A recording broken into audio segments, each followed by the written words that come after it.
What is up, everyone, and welcome to some more F1 23 My Team Career Mode, and we are finally back for some more My Team Career Mode at the French Grand Prix.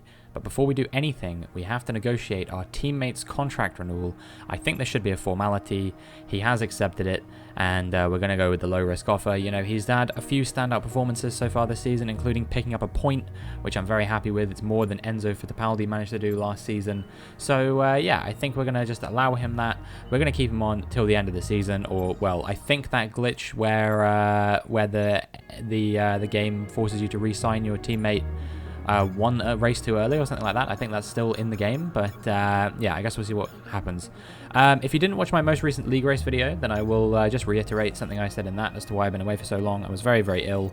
I'm still slightly recovering. You know, you may hear some voice cracks and stuff like that because I am still a little bit ill, but I feel well enough to try and record this, so that's what I'm doing now. I hope that everything is fine, and I hope there's no issues with it. But yeah, we'll see what happens. I tried recording this video about a week ago, and I lost my voice about 5 minutes into doing it. So yeah, it was not a fun time. But yeah, we're here, and it's going to be the French Grand Prix, which I am immensely looking forward to. Obviously, first time on this year's game because it's not on the F1 calendar this year.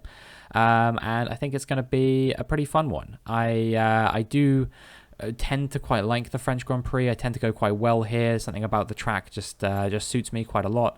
It's not a particularly difficult track in my opinion, but yeah, we'll see what happens.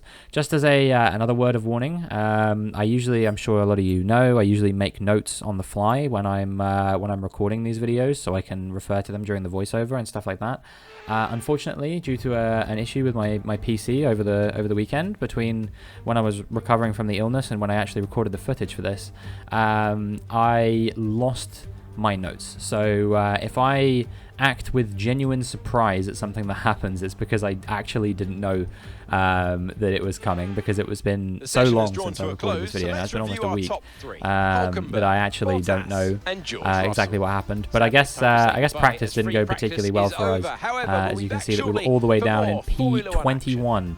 But Kevin Magnussen in the Haas there, P22, and I'm very unsure about him staying there come the end of race day. I think that he's got a little bit more pace in the car than that.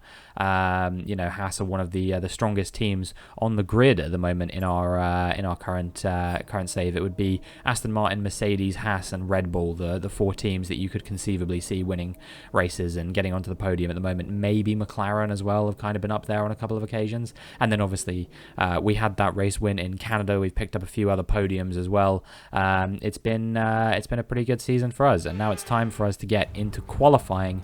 The target has to be getting into Q3 at least, I think.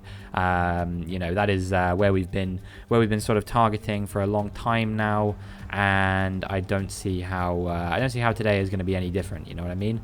I feel like this has to be at least a Q3, maybe even better than that. We want to pick up some solid points so we can really consolidate our position in the Drivers' and Constructors' Championship. The Constructors' Championship, I believe, after last race, we're actually P5, if I remember correctly. We've jumped ahead of Ferrari, and I would quite like us to consolidate that with another strong points finish, maybe a top 6 or something like that here in France. That would make me very happy. We did one run on a fresh set of tyres and then went out on the same set of tyres again. So my first run here in Q1 was the best run, and it was good enough to see us through to Q2 very, very comfortably. We were in the top 10 in P8. So yeah, did not need to be worried about too much. And yeah, we will move from there to see if we can get through to Q3 at minimum. But first, let's see who was eliminated. I imagine Hauger will be one of them. Yep, it was Gasly, Sargent, Fittipaldi, Perez, Hauger, and De Vries. Sergio Perez is out in Q1 at the French Grand Prix, in P20 no less. This is a man who until very recently was leading the World Championship for the majority of the start of the season, and now he's not even making it off of the back couple of rows in Formula 1. Very, very disappointing fall off for him, you would have to say.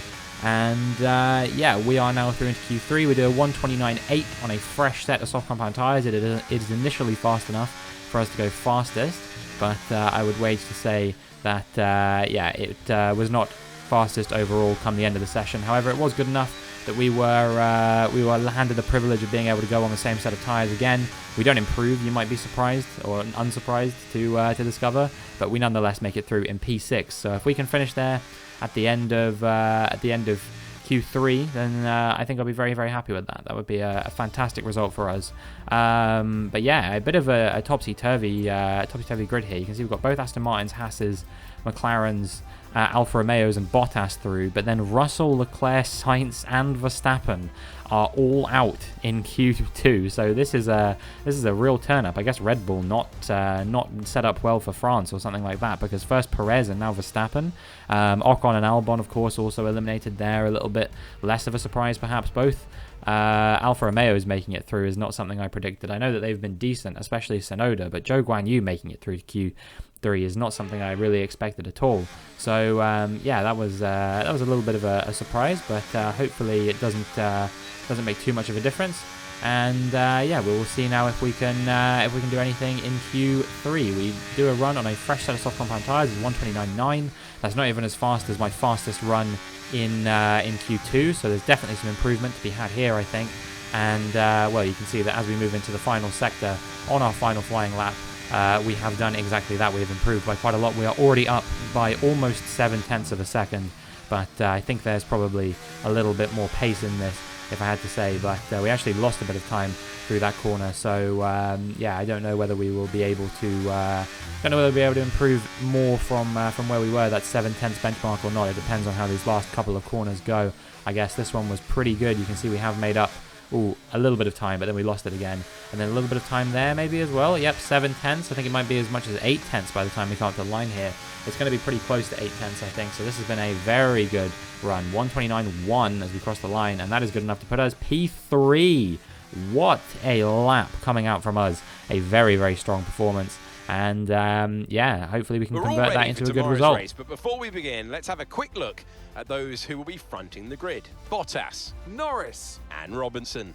With qualifying complete, all that remains is the main event. We'll be live and uninterrupted for the Grand Prix tomorrow, so make sure you join us then. What a drive out the top drawer from Valtteri Bottas, 3/10 faster than Lando Norris. I think I probably maximised my position there, because I don't think I had another 3/10 in that lap, honestly. Maybe I did, but I don't personally believe that to be the case. So yeah, I think we got pretty much everything out of that we could have hoped for. And yeah, a very impressive pole lap from Valtteri Bottas coming out, and maybe, just maybe, he can bag his first win since Turkey 2021. That was the last time that he won. That was almost 3 years ago now. Obviously, he did a couple of years with Alfa Romeo in between there, and then went back to Mercedes in a shock twist of events. He decided he was going to be George Russell's wingman instead of Lewis Hamilton's wingman. But yeah, we're going to see now if we can do anything to maybe even try and grab a podium here at the French Grand Prix. Welcome along to France, one of the great racing meccas, host of the world-famous Tour de France, and widely thought of as giving birth to the art of motor racing in the late 1800s. How far we've come since then. As this year's race gets underway, it's time, of course, for the French Grand Prix. 6 lefts and 9 rights give us a total of 15 corners here at the circuit Paul Ricard, and a lap covers an overall distance of 3.6 miles. Average speeds will be somewhere in the region of 142 miles per hour, and they'll be maxing out on the Mistral Straight at around 205 miles per hour. It's time to see how our drivers are stacking up after yesterday's exciting qualifying session. Good job yesterday from Valtteri Bottas. The Finn starts from pole position, and Lando Norris lines up alongside. Looking at the rest of today's grid, we have Robinson, Magnussen, Oscar Piastri, Zhou, Tsunoda, Fernando Alonso, Hülkenberg, Ocon, Russell, Albon, Leclerc, Sainz, Stroll, Verstappen, Gasly, Sargent, Fittipaldi, Perez, Hauger and Nick de Vries. Which of these talented drivers will come out on top today? And we welcome Natalie Pinkham to the Combox once again. Nat, it's great to have your company for this one. We can't enjoy the weather here in the box, but the fans can. A word for their support today. There has been an exponential growth in the popularity of Formula One, and it is fantastic to see. This is the glue that's bonding families together. This is the talking point on a Sunday afternoon as they sit round and watch the race as a unit. I love the fact that people are starting to appreciate the various nuances of the sport, the fact there are so many layers to it. This is the cutting edge of technology, but there's also so much personality and sacrifice, personal sacrifice, that gets drivers and race teams where they are today. Okay, this is our engine supplier's home Grand Prix, which means there's a lot of very important people here behind the scenes. I'd love to give them a strong result to watch today, plus a good result might make my post-race meetings a little bit easier. Well, that was a very long-winded explanation of why I should do well here. But honestly, I think the reason we should do well here is for our fight in the Constructors' Championship more than anything. We're running on the podium. The target has to be to finish here on the podium, I think, at the very least. I think we might be able to make up a position or two off the start, but it's going to be quite difficult because Norris is a pretty fast customer, and they're both on the medium tyres as well. So I don't think it's going to be easy. But yes, we are kind of carrying the torch for the Renault-powered cars at the moment, because the Alpines don't seem to really be anywhere in the fight. They eliminated in Q1 and Q2. So yeah, maybe they'll grab some points, but we'll see whether that rings true or not. I think it's going to fall solely on our shoulders today as the lights come on. And the lights go out, and we've had a good getaway compared to Lando Norris there, and also compared to Valtteri Bottas, to be fair. I don't think it's good enough that we're going to be putting any pressure on him today, but we are through and into P2 off the start. We're on the hard compound tyres, so I wouldn't be surprised if Bottas here breaks away. He's in a faster car on faster tyres. There's basically no reason for me to think that I should be able to challenge him now that I haven't got him initially off the start of this race. But you know, things work in mysterious ways. We will see what we are capable of doing as the race unfolds. Maybe we'll be able to put some pressure on him. I don't know, but he's already almost a second up the road. As we switch to the replay camera here, you can see that I guess Norris is burning a bit more battery than me at the moment, putting some pressure on up the inside. We're going wheel to wheel as we come into the chicane, and who's going to win out on this one? It's going to be me around the outside, I think. Yeah, just about. And Norris has to back out of that one. And yes, that is us remaining in P2 for the first couple sectors of this race. Meanwhile, Magnussen has lost out to Piastri, but it looks like he's battling him back as well as they come on the run through that fast left-hander, and now a couple more left-handers. But yeah, we're holding on. I think Magnussen has got back into P4 now, Piastri down into P5, but I don't think that's the last we'll see of those guys, because Magnussen is on those hard compound tyres as well, whereas Piastri, along with his teammate Norris, they're both on the medium tyres, and that means I am going to be coming under a significant amount of pressure from those McLaren boys, I imagine, but we will see how things unfold. That is just the first lap of the race. There is still 26 left to go, and there is plenty of space for things to shake up, for things to become a little bit spicier than perhaps your average Formula One race. But we will see whether that rings true here or not as we move now onto the I was going to say the DRS zone, but the DRS isn't active yet. But that isn't going to stop Piastri here from having a go. It's actually Piastri that's now up into P3. And yeah, he puts a little bit of pressure on us and can't quite make the move stick on this occasion, but we definitely need to watch out for him. I think he could even have another go here. I think he's going to try and go around the outside of this fast right-hander. Will he be able to make the move stick? We actually go back up the inside. He was almost a full car length ahead. I don't know how we've managed to muscle him out there, but I'm pretty happy with that. It means that we hold on to P2 for the time being, and yeah, we're doing everything we can right now to hold him behind as we move towards the end of the lap. We will be able to keep Piastri behind some more. The DRS has been enabled now. He's putting some more pressure on us. We're going to go wheel to wheel through the left and right handers, and yeah, we just about managed to keep him behind. Move on to lap 5 now, and you can see that not much has changed. Valtteri Bottas is 8 seconds up the road. Meanwhile, we're coming under a lot of pressure from Piastri once again. We're going wheel to wheel through the chicane, through the whole chicane, and we're still wheel to wheel. I'm having to burn so much battery here just to keep him at bay. It seems like he's still a little bit faster, but maybe I'm topping out at slightly higher speeds, I don't know. We're going wheel to wheel through this fast right-hander, and as we make it through the fast right-hander, you can see that is us firmly back in P2 for the time being, and hopefully we'll be able to retain this at least for a little while. But I mean, no, this attack from Piastri is absolutely relentless at the moment as he goes up the inside, and by the time we get to the braking zone this time, he's a full car length ahead, and I think that might be me having to say goodbye to the lofty heights of P2 for the time being. But hopefully we can recover and maybe get back there at a later stage in the race. Who knows, maybe his medium tyres will start to go off over the next few laps or so. I don't really know how high the tyre deg is around here, but we're going hard medium for us personally. I didn't feel like the softs were going to be worth very much. As you can see, we actually were pressured a little bit by Norris there, but nothing too major. And then on the very following lap, you can see that we have managed to stay within Piastri's DRS range, which is going to be good for us. I think it's going to be about the only thing that's going to keep us ahead of his teammate Norris, who is putting some pressure on us around the outside at the chicane. But we brake a little bit later, dive up the inside, almost go into the back of his teammate, and yeah, that is us retaining P3 for the time being. But I mean, man, this is an absolutely ridiculous battle coming out between me and the McLarens at the moment. Feels like it's almost every lap at the moment that there's some kind of pressure being applied one way or the other between myself and one of those two cars. So, yeah, very interesting. Meanwhile, out in front, Valtteri Bottas commanding the race. He's got about a 10-second lead at the moment. However, today was just not his day, unfortunately, and he's got a mechanical failure of some kind. So that is going to mean that Oscar Piastri is going to inherit the lead of the Grand Prix, and at the moment he is on to win his first race. But not if I have anything to say about it. We are going to try and make the move up the inside as we get to the chicane with the DRS. We are a full car length ahead by the time we make it through the chicane, and we have taken the lead of the French Grand Prix.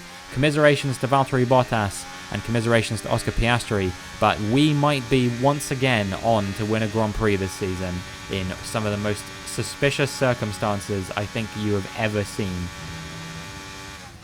So anyway, now we just have to try and do everything we can to hold on to this for as long as we can. Alonso now is actually the driver putting us under pressure, so maybe the mediums have gone off for those McLarens a little bit. And yeah, Alonso up the inside on lap 13 as we go through the fast right-hander. I managed to hold him off around the outside, and yeah, we do manage to keep him behind, but it's not going to be easy to retain this position, I don't think, especially not against Alonso, who is in a much faster car. He is probably a better driver as well. Let's be real here. I'm only in my second year of this career, whereas Alonso has been doing this for, well, over 20 years. I know he took a little bit of time out, but really he's been doing it for longer than I've been alive, if I'm not mistaken. His first season was 2001, no? So yeah, a little bit longer. But yeah, that's kind of mad to think about. I've lost my train of thought thinking about that. I think lap 14 is our box lap, so hopefully we should be able to pit and stay ahead of Alonso. I think Norris has already pitted, so I also have to be aware of a potential undercut threat from Norris. That's why I'm coming in now. Hopefully one lap was not enough for him to pull off the undercut.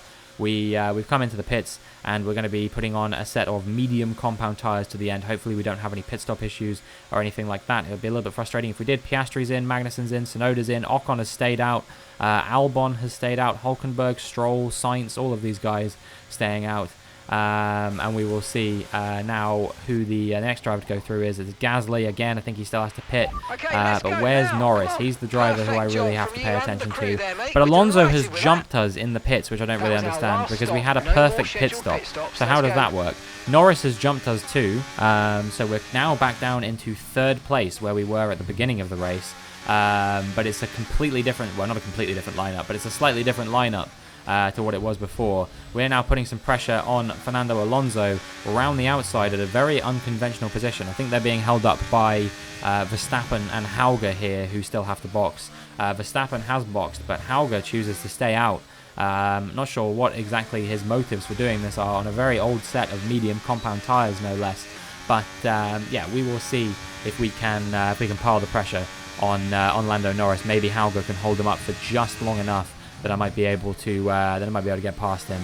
But unfortunately, I don't think that's going to be the case. I think he's going to get past Hauger sooner rather than later.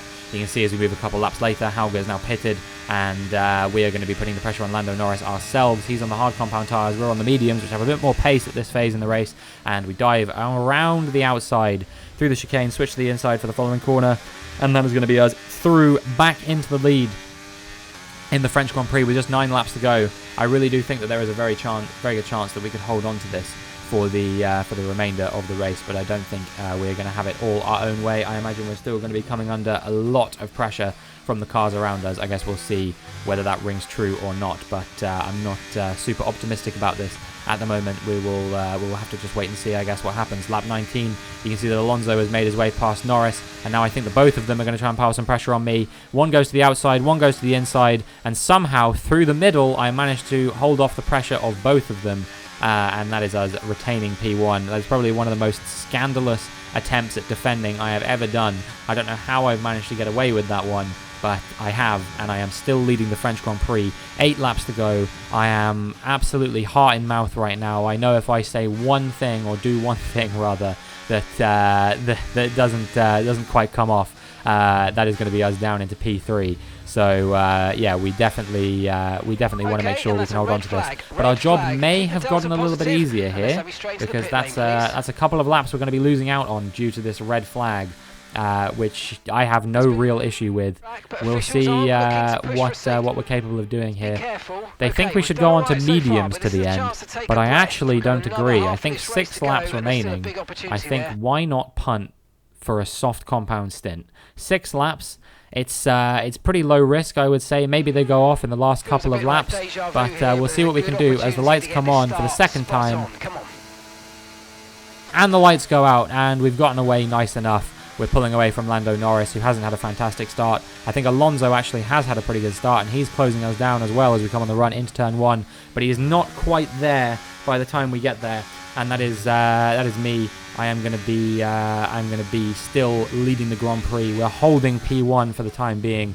I'm starting to lose my voice a little bit, so I apologise for that. But I'll try and persevere for these last 10 minutes or so.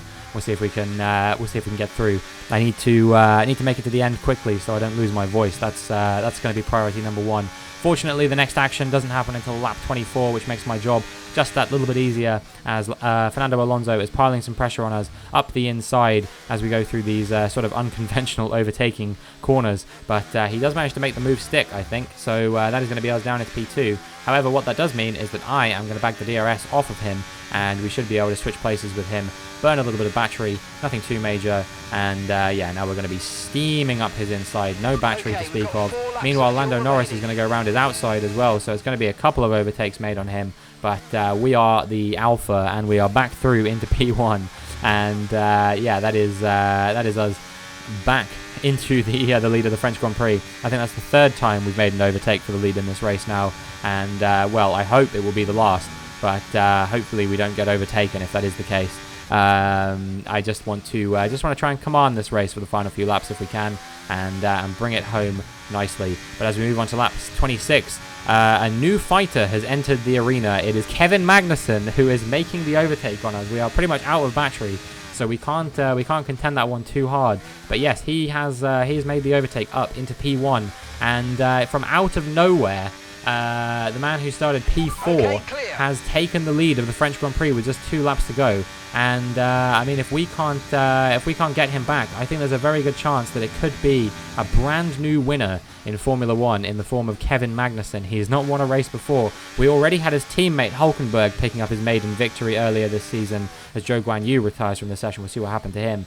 But yeah, we've already had Hulkenberg winning a race this season. Could it be that both Haas drivers will pick up their maiden victory in their mid-30s in what is one of the craziest seasons of Formula 1 I think I've ever seen. So this is the mechanical failure for Zhou Guanyu. You can see that his car just slowly ground to a halt. I couldn't see any smoke, so I'm assuming this was gearbox related perhaps. But yeah, Zhou Guanyu and his former teammate Valtteri Bottas, the only retirements from this Grand Prix. And yeah, now we just have one more lap to go as we're coming under pressure from Fernando Alonso once again.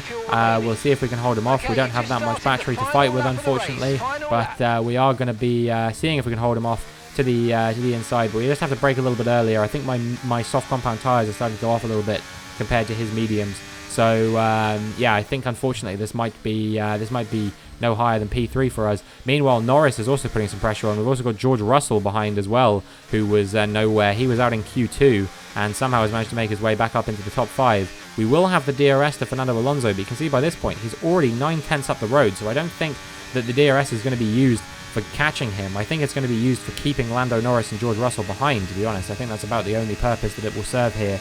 So yeah, that is an interesting one. But it does mean that we are going to be, we're probably not going to be winning this one, unfortunately. Kevin Magnussen over 2 seconds up the road. I think there's basically no chance that he's not winning this one now as Russell makes the move on Norris. As they battle, that is going to allow them to fall a little bit further away from me, which is exactly what I want to see, because I am really struggling on these tyres now. I think that they've really had the best taken out of them. So yeah, we'll see what we can do. But I don't really think that there's a conventional overtaking spot unless I get overtaken on the line, but I think we just about have enough battery to persist and to hold on to this position for these final few laps. So yeah, that is a pretty good French Grand Prix by all accounts. Just make sure that we can burn the battery to make sure that we don't get overtaken by George Russell on the line. It's actually going to be pretty close. It was, yeah, about a 10th in it there, but we do hold on to P3 and another podium this season. Natalie, fill us in. What was it that helped the team achieve their success today? Quite simply, a driver is nothing without the team behind them. So, a deserved winner, but we do have to give a shout out to the team in the pit lane and back at the factory. Very much a collaborative process.